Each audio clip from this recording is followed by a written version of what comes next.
Hi friends, good morning. So ఈరోజు మనకు bank Nifty trade అనేది ఎక్స్ప్లెయిన్ చేస్తాను. సో బ్యాంక్ నిఫ్టీ చూసుకుంటే ఇది సెన్సిబుల్ వెబ్సైట్.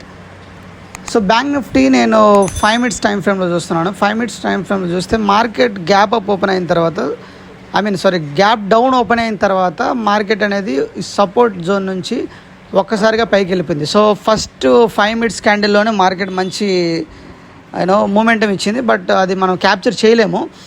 సో అలా కాసేపు కన్సోలిడేట్ అయిన తర్వాత మార్కెట్ అనేది ఇక్కడ 9:50కి ఒక హ్యామర్ ఫామ్ చేసింది. సో ఇక్కడ మనం ఎంట్రీ తీసుకోవచ్చు 5 minutes టైం ఫ్రేమ్లో. సో ఇక్కడ మార్కెట్ అప్పుడు ఎక్కడ ఉన్నది, 49,385లో ఉన్నది. సో 49,200 కాల్ తీసుకుంటే, సో 49,200 కాల్ నేను ఇక్కడ చూస్తుంటే మీరు 3 minutes టైం ఫ్రేమ్లో నేను ఇక్కడ ఐడెంటిఫై చేశాను. సో దీన్ని ఏమంటారంటే ఫ్రెండ్స్, ఇక్కడ దీన్ని ఫేజర్ బాటమ్ అంటారు. సో ఇక్కడ క్యాండిల్ ఉంది కదా, సో దీని లో వచ్చేసి 480, దీనిలో 480. సో ఫేజర్ బాటమ్కి లోస్ ఈక్వల్ లోస్ ఉంటాయి, లోస్ ఎప్పుడు ఈక్వల్గా ఉంటాయి. సో దీని ఫేజర్ బాటమ్. సో ఫేజర్ bottom is nothing but bullish reversal. So ఇక్కడ నుండి బుల్లిష్ వస్తుందని మనము ఐడెంటిఫై చేసాము. సో ఇక్కడ మీ ఎంట్రీ వచ్చేసి ఇక్కడ తీసుకోవాలి ఫ్రెండ్స్. సో 515లో తీసుకుంటే సో మీకు ఎన్ని పాయింట్స్ వచ్చాయి, అరౌండ్ 616. సో అరౌండ్ 100 పాయింట్స్ వచ్చాయి. సో ఫర్ ఎగ్జాంపుల్ దీన్నే ఇది 3 minutes టైం ఫ్రేమ్లో. సో దీన్నే మీరు 5 minutes టైం ఫ్రేమ్లో తీసుకున్నా కానీ మీకు అక్కడ కన్ఫర్మేషన్ దొరుకుతుంది. ఇక్కడ ఒక హ్యామర్ ఫామ్ అయింది. సో హ్యామర్ ఫామ్ అయిన తర్వాత మీరు ఇక్కడ ఎంట్రీ అవ్వాలి. 514లో తీసుకుంటే 616. సో అరౌండ్ 100 పాయింట్స్ మీకు ఈజీగా మనం క్యాప్చర్ చేయొచ్చు. సో 3 minutes టైం ఫ్రేమ్లో మీకు ఫేజర్ బాటమ్ అనేది ఫామ్ అయింది. సో నా ఎంట్రీ ఎక్కడ తీసుకుంటాను, సో నా ఎంట్రీ వచ్చేసి ఇక్కడ తీసుకోవాలి. ట్వేజర్ బాటమ్ అయిపోయిన తర్వాత ఎంట్రీ తీసుకోవాలి.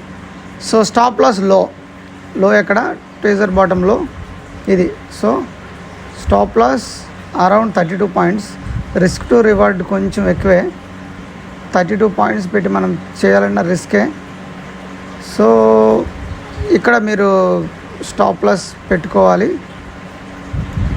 సో ఓవరాల్గా ఈరోజు మార్కెట్ సెంటిమెంట్ వచ్చేసి అప్ సైడే ఉంది.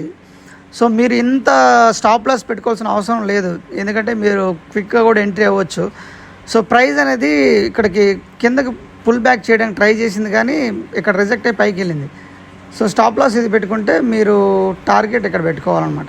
సో టార్గెట్ యాక్చువల్లీ ఇక్కడ పెట్టుకోవాలి, ఎందుకంటే రీసెంట్గా హాల్ట్ అయింది, ఎక్కడ నుంచి అక్కడ పెట్టుకోవాలి మన టార్గెట్. సో రీసెంట్గా హాల్ట్ అయింది ఇక్కడ. సో అది మన టార్గెట్ పెట్టుకోవాలి. సో రీసెంట్గా హాల్ట్ అయింది ఇక్కడ. సో ఇది మన టార్గెట్ పెట్టుకోవాలి యాక్చువల్లీ 597. బట్ సడన్గా అప్ మూవ్ ఉంది కాబట్టి మనం క్విక్గా ఎగ్జిట్ అవ్వాలి ట్రేడ్ని. సో ఇక్కడ మీరు చూసారు కదా ఫ్రెండ్స్, సో అరౌండ్ 100 పాయింట్స్ ఈజీగా మనము క్యాప్చర్ చేయొచ్చు బ్యాంక్ నిఫ్టీలో. ఈవెన్ బ్యాంక్ నిఫ్టీ సైడ్ ఒకసారి అప్ సైడ్కి వెళ్ళిన తర్వాత సైడ్ వేస్ చూపించింది, అయినా కానీ మనము ఒక 100 పాయింట్స్ ఈజీగా మనము క్యాప్చర్ చేయగలం within 1 hour maximum. So now time వచ్చేసి 10:16.